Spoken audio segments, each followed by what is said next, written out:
বর্তমানে আমাদের খুবই গুরুত্বপূর্ণ বিষয় হলো মানি ম্যানেজমেন্ট। আমরা এই মানি ম্যানেজমেন্ট কিছু ধাপে শুরু করতে পারি, যা আমাদের বর্তমান ও ভবিষ্যৎকে পরিবর্তন করবে। প্রথম ধাপ হলো আয় ব্যয় ট্র্যাক করুন, অর্থাৎ প্রতিটি টাকা কোথায় যাচ্ছে তা জানার জন্য আপনার সমস্ত আয় এবং ব্যয় লিখে রাখুন।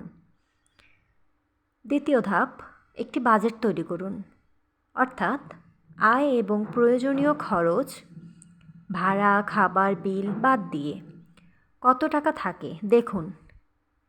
একটি সহজ পদ্ধতি হলো 50% প্রয়োজন, 30% ইচ্ছে পূরণ এবং 20% সঞ্চয় ও ঋণ পরিশোধে ব্যয় করুন। তৃতীয় ধাপ, আর্থিক লক্ষ্য নির্ধারণ। ছোট যেমন নতুন ফোন অথবা বড় যেমন বাড়ি কেনা বা তৈরি করা লক্ষ্য ঠিক করুন, যা আপনাকে অনুপ্রাণিত করবে।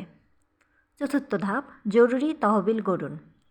3 থেকে 6 মাসের জীবনযাত্রার খরচের সমপরিমাণ টাকা একটি আলাদা অ্যাকাউন্টে জমা রাখুন।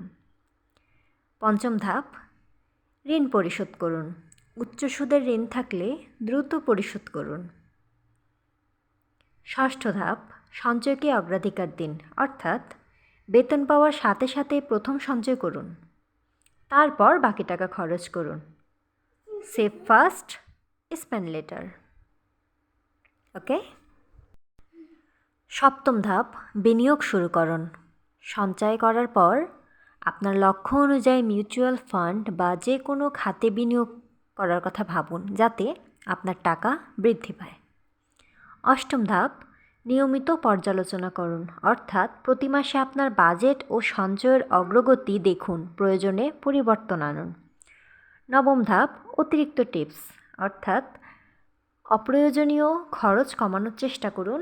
কর সাশ্রয়ের উপায়গুলো জানুন। আর্থিক পরামর্শকের সাহায্য নিতে পারেন। ধন্যবাদ।